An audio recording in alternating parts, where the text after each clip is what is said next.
He had survived roadside bombs, sniper fire, and the constant threat of death for one reason: to come home to his daughter Sofia. But as Staff Sergeant Martinez stood on that unfamiliar doorstep, looking at his 8-year-old child who no longer recognized his face, he realized that the real war had been happening at home. The people he trusted with his most precious treasure had done the unthinkable, and what happened next would expose a network of corruption that reached further than anyone imagined. Staff Sergeant Miguel Martinez had carried Sofia's photograph through 3 years of hell. A decorated veteran with 2 Purple Hearts, he was the kind of soldier others looked up to. Every dangerous patrol had been bearable because of one truth: he was doing it all for his daughter. She was his anchor, his purpose, his reason for believing the sacrifices meant something. Sofia Martinez had been the light of her father's world. At 5, she was affectionate and bright, waiting by the window each evening for his return. Weekend mornings meant dinosaur pancakes and pillow forts. Her artwork covered their refrigerator: stick figures of Daddy in uniform, hearts in crayon. She would drift off to sleep clutching his dog tags, the metal warmed by her small fingers. Their final morning together remained crystal clear. Sofia had crawled into his bed, asking, "Daddy, how long is forever?" He had pulled her close, promising that forever meant his love would never change, even when he was far away. They spent that last day at the zoo, sharing ice cream, making memories. At the airport, she fought back tears to be brave. "I'll be right here waiting when you come back." The orders came fast: 36 months overseas. Martinez had no choice but to trust his sister-in-law Carmen with Sofia's care. Carmen seemed perfect for the job, a stable woman with children of her own, living in a good neighborhood. The monthly allowance he arranged was generous, more than enough to provide Sofia with everything she needed. Carmen Rodriguez had seemed like the ideal caretaker. She was family, had raised 3 children successfully, and lived in a house with a yard where Sofia could play safely. Martinez set up automatic transfers of $2,000 monthly, enough to cover all of Sofia's expenses, and then some. Carmen assured him repeatedly that Sofia would be loved and protected. "Don't worry about anything, Miguel," Carmen had said with a warm smile. "Sofia will be like my own daughter. She'll have everything she needs and more." The first signs of trouble were subtle. Carmen began seeing Sofia not as a beloved niece, but as a financial opportunity. The $2,000 monthly payments were substantial, more money than Carmen had ever seen regularly. She started viewing Sofia as a burden who came with benefits, rather than a child who needed love and care. Within months, Carmen's attitude shifted completely. The military money became her personal income, and Sofia became an inconvenience to be managed, rather than a child to be cherished. What started as neglect evolved into something far more sinister. Carmen realized that the monthly payments would continue regardless of where Sofia actually lived, as long as Martinez believed his daughter was safe with family. The idea formed slowly, then hardened into a plan that would have been unthinkable to any decent person. Carmen began researching couples desperate for a child, people willing to pay substantial sums for a healthy young girl with no questions asked. She found a network of people who facilitated such arrangements, operating in the shadows, where documentation was flexible and money talked louder than morality. The psychological preparation began gradually. Carmen started telling Sofia that her father didn't really love her, that he had abandoned her and might never return. She systematically erased Sofia's memories of her previous life, confiscating photographs and forbidding any mention of Martinez. "Your daddy doesn't want you anymore," Carmen would say with calculated cruelty. "That's why he left you here and never calls. Maybe if you're good, someone else will want you instead." Sofia became a ghost in Carmen's house, forbidden to speak of her past, punished for mentioning her father, slowly having her identity stripped away piece by piece. Carmen told neighbors that Sofia was adjusting poorly to her father's deployment and needed space to heal. Neighbors began noticing troubling changes. Mrs. Patterson next door realized she hadn't seen the little Martinez girl playing outside in months. When she asked Carmen about Sofia, the responses were vague and defensive. "Oh, she's been staying with friends," Carmen would say, "or she's sick and can't come out to play." But Mrs. Patterson wasn't fooled. She had seen the cars coming and going at odd hours, had noticed men in expensive suits visiting Carmen's house. Something was happening that didn't feel right, but without concrete evidence, she felt powerless to intervene. The mailman noticed that packages addressed to Sofia stopped being delivered. The school called repeatedly about extended absences before finally removing her from enrollment. Each red flag was dismissed or explained away, but the pattern was clear to anyone paying attention. Local shop owners who had known Sofia began asking where the cheerful little girl had gone. Carmen's explanations varied. Sometimes Sofia was sick, sometimes visiting relatives, sometimes too traumatized by her father's absence to leave the house. 3,000 miles away, Martinez began sensing something was wrong through their phone conversations. Carmen's explanations for why Sofia was never available to talk became increasingly elaborate and contradictory. "She's sleeping," became, "she's at a friend's house," which became, "she's too upset about you being gone to talk right now." The last explanation bothered him most. His Sofia had never been too upset to talk to him before deployment. She was resilient, brave, eager to share every detail of her day. The silence felt wrong in ways he couldn't articulate but couldn't ignore. When he tried calling at different times, hoping to catch Sofia awake, Carmen's responses became defensive and angry. "You don't trust me to take care of her properly," she would snap. "Maybe it's better if you just focus on your job and let me handle things here." The calls became less frequent, then stopped altogether. Carmen claimed Sofia was having behavioral problems, and that speaking to her father only made them worse. "She needs stability, not confusion," Carmen insisted. "Let me handle this my way." Something deep in Martinez's gut told him to come home. The feeling grew stronger each day, fed by Carmen's evasiveness and the complete absence of any contact with Sofia. His fellow soldiers noticed his distraction, his inability to sleep, his constant checking of his phone for messages that never came. "I need emergency leave," he told his commanding officer. "Something's wrong at home. I can feel it."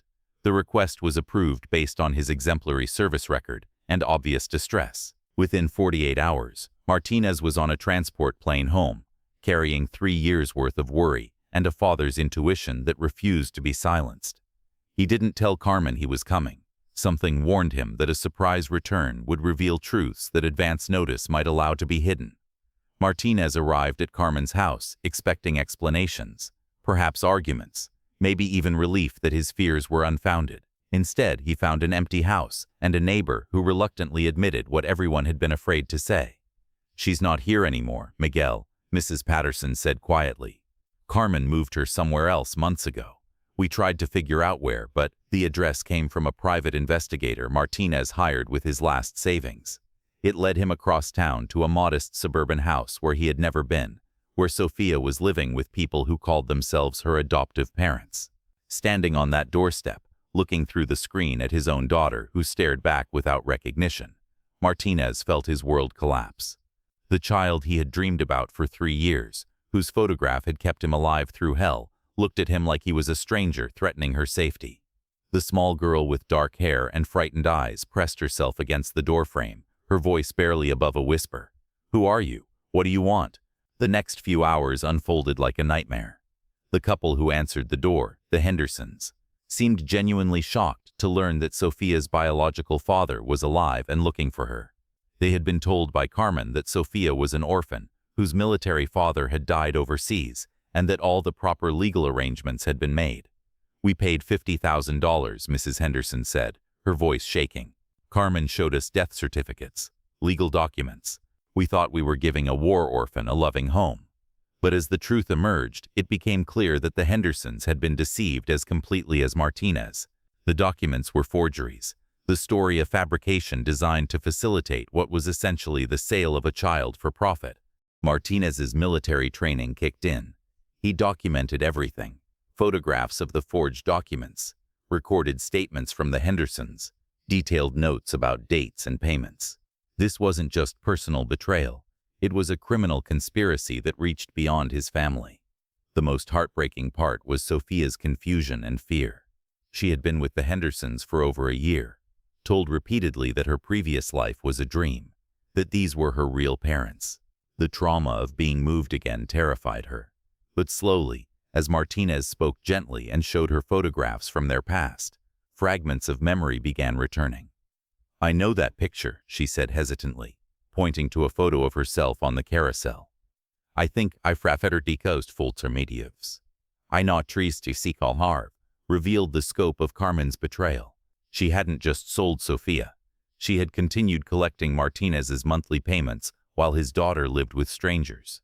Bank records showed deposits of $72,000 over 3 years, money meant for Sofia's care that had instead funded Carmen's lifestyle. But the conspiracy went deeper. Carmen was part of a network that specialized in facilitating illegal adoptions, preying on military families whose deployments made oversight difficult. Other children had been moved through the same system, their parents either deployed or deceased, making them easy targets for exploitation. The forged documents were sophisticated, created by someone with access to official templates and seals. The investigation revealed connections to corrupt officials who had facilitated dozens of similar transactions, treating children like commodities in a market that operated in the shadows of legitimate adoption services. Phone records showed Carmen had been in contact with adoption facilitators for months before Sofia's placement, planning and coordinating the sale with cold calculation. She had researched the Hendersons thoroughly, ensuring they were wealthy enough to pay premium prices and naive enough not to ask uncomfortable questions. Martinez approached the legal battle with the same methodical precision he had applied to military operations. He hired attorneys specializing in family law and child trafficking, presented evidence with military efficiency, and refused to accept any plea bargains that didn't include full accountability. The case attracted media attention, particularly within military communities where deployed service members' families were considered vulnerable to exploitation. Martinez became a symbol of parental determination, refusing to accept any explanation that didn't account for every stolen day of his daughter's childhood. The prosecution presented a timeline that showed systematic fraud spanning multiple years. Carmen had not only sold Sofia, but had continued collecting Martinez's payments, using the money to fund a lifestyle that included expensive cars, jewelry, and vacations while his daughter lived as a stranger's adopted child. Carmen's defense team tried to portray her as an overwhelmed caregiver who had made desperate decisions under financial pressure. But the evidence of deliberate planning and the sophisticated forgery network made it clear this was calculated criminal enterprise, not desperation. Discovery revealed that Carmen had been planning Sofia's sale almost from the moment Martinez deployed, viewing the child as a business opportunity rather than a family responsibility. As news of the case spread, a groundswell of support emerged from unexpected places. Military families who had worried about their own children during deployments rallied around Martinez's cause. Veteran organizations provided legal funding and expertise in navigating systems that often failed military families.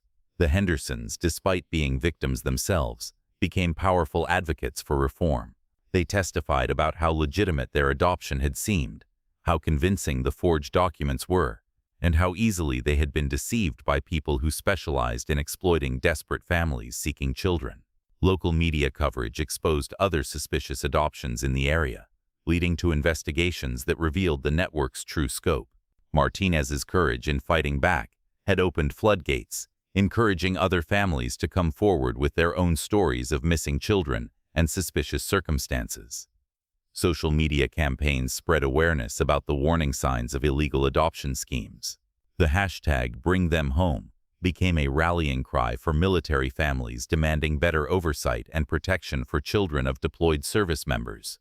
Community organizations that had previously overlooked warning signs began implementing new protocols for checking on military children. Schools, healthcare providers, and neighbors learned to recognize the signs of child trafficking disguised as family care. The trial lasted 3 weeks, with testimony that painted a devastating picture of systematic child trafficking disguised as legal adoption. Carmen was convicted on multiple counts of fraud, child trafficking, and conspiracy.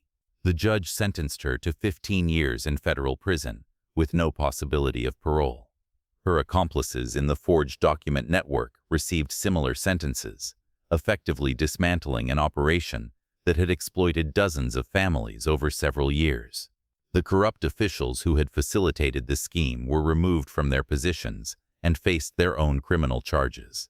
But perhaps the most satisfying moment came when the judge ordered full restitution, requiring Carmen to repay not just the money she had stolen, but additional damages for the psychological trauma inflicted on Sofia. The financial judgment would ensure she could never profit from her crimes. The Hendersons, despite their own losses, voluntarily returned the money they had paid for Sofia's illegal adoption, donating it to organizations that support military families and prevent child trafficking. During sentencing, the judge addressed Carmen directly. "You took advantage of a soldier's trust and a child's innocence for personal gain. Your actions represent the worst kind of betrayal, one that exploits the very people who sacrifice to protect our freedoms." The legal victory was important, but Martinez knew that his real work was just beginning. Sofia had spent over a year believing she was someone else's daughter, told repeatedly that her previous life was imagination, that her father was dead. Rebuilding their relationship required patience, professional help, and an understanding that healing would take time. The first breakthrough came during a therapy session, when Sofia was shown photographs from their life together before deployment. Something clicked in her memory, a flash of recognition, a fragment of their old connection surfacing through the layers of psychological manipulation. "I remember the carousel," she whispered during one session, her voice barely audible. "You lifted me onto the horse with the golden mane." Those small moments of recovered memory became building blocks for their reconstructed relationship. Martinez learned to celebrate each tiny victory. The first time Sofia voluntarily took his hand, the first night she slept peacefully without nightmares, the first genuine smile that reminded him of the little girl he had left behind.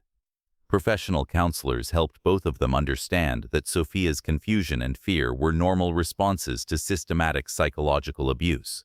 She had been deliberately conditioned to forget her father, told repeatedly that her memories were false, that her love for him was misplaced. The healing process was complicated by Sofia's genuine affection for the Hendersons, who had treated her with kindness despite being unwitting participants in her trafficking. Therapy sessions helped her understand that she could care for people who had shown her love while still reclaiming her true identity. 6 months after their reunion, as Sofia slowly began to trust again, she finally felt safe enough to share the full truth of what had happened to her. They were sitting together in her new bedroom, painted yellow because she remembered it was her favorite color, when she turned to him with eyes that held wisdom no child should possess. "Daddy," she said softly, her voice carrying the weight of secrets she had been forced to keep. "Can I tell you something that Carmen made me promise never to say?" Martinez set down the storybook he had been reading and gave her his complete attention. "You can tell me anything, Mija. No one can hurt you for telling the truth anymore." What Sofia whispered next revealed the true depth of the psychological torture she had endured. Carmen hadn't just sold her. She had systematically destroyed every connection Sofia had to her previous life, using techniques that bordered on brainwashing. "She made me practice saying that you were dead," Sofia confessed, her small hands twisting in her lap. "Every day she would make me repeat that my daddy died in the war and that I didn't remember him. If I cried or said I missed you, she would lock me in the dark closet until I stopped." The confession continued, each whispered revelation more heartbreaking than the last. Carmen had told Sofia that her father had abandoned her because she wasn't a good enough daughter, that no one would ever want her unless she learned to forget her past completely. She said if I ever told anyone the truth, they would take me away to a place where bad children go, and I would never see anyone who loved me again. Sofia whispered, tears streaming down her cheeks. "I was so scared, Daddy. I wanted to remember you, but I was afraid to remember." The full scope of the psychological abuse became clear through Sofia's whispered confessions over the following weeks. She had been systematically isolated from anything that might trigger memories of her father, forbidden to speak Spanish, and punished for any behavior that Carmen deemed too attached to the past. Most devastatingly, Sofia revealed that Carmen had forced her to participate in creating the narrative that would make her adoptable. "She made me practice being an orphan," Sofia whispered during one particularly difficult conversation. "She would make me tell the story about how my parents died and how grateful I was to have new parents who wanted me." Carmen had coached Sofia to respond to specific questions about her background, teaching her to recite fabricated stories about her past, while suppressing any real memories that might contradict the narrative. The psychological conditioning had been so thorough that Sofia had begun to doubt her own memories, wondering if her father had ever really existed, or if he was just a dream she had created. "Sometimes I would wake up at night and try to remember your voice," Sofia whispered. "But Carmen said that was just my imagination playing tricks on me. She said dead people can't talk to little girls, and that I needed to stop pretending you were real." Today, Sofia is healing in ways that once seemed impossible. The whispered confessions that initially broke Martinez's heart became the foundation for her recovery, each shared secret lifting another burden from her shoulders. She attends a school where teachers understand trauma, plays on a soccer team where her teammates have become genuine friends, and most importantly, sleeps peacefully in a home where she never has to hide who she is.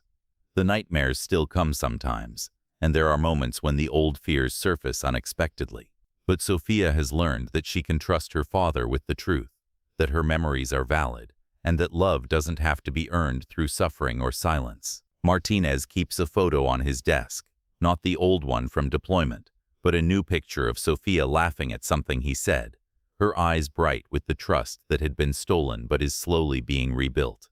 It reminds him daily that his greatest victory wasn't won on a foreign battlefield, but in the quiet moments when his daughter felt safe enough to whisper her secrets. The case led to significant reforms in military family support systems. New protocols require regular welfare checks for children of deployed service members, with multiple independent verification systems to prevent the kind of systematic abuse Sofia endured. Carmen's network was completely dismantled, leading to the rescue of several other children and the prosecution of dozens of accomplices. Martinez has become an advocate for military families, speaking at conferences and working with lawmakers to strengthen protections for children whose parents serve overseas. His story has inspired other parents to trust their instincts when something feels wrong, even when authority figures and family members insist everything is fine. This story reaches beyond one father and one daughter. It's about the responsibility we all share to protect vulnerable children, to question situations that don't feel right, and to understand that love sometimes requires fighting systems that fail the innocent. It's about the reality that the most devastating wars aren't always fought with weapons.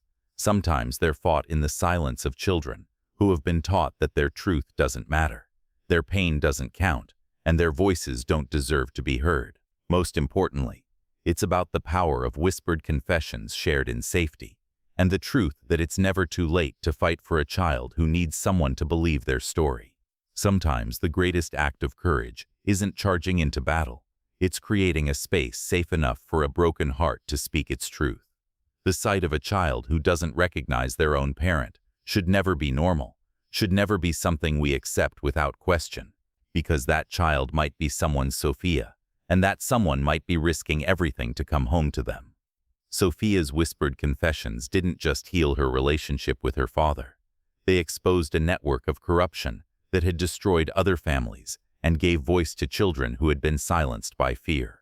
Her courage to finally tell the truth became the key that unlocked justice, not just for herself, but for countless others trapped in similar nightmares. Some battles aren't won with weapons or on foreign soil. Sometimes the most important fight happens in a child's bedroom, where whispered secrets finally find a safe place to land, and where love proves stronger than the fear that tried to silence them forever. If this story moved you, remember that there are children everywhere who need someone to notice when something isn't right, to ask the uncomfortable questions, and to fight for those who cannot fight for themselves. Be that voice. Be that hero. Because every child deserves someone who will never stop looking for them, no matter how far they've been taken or how long they've been silenced.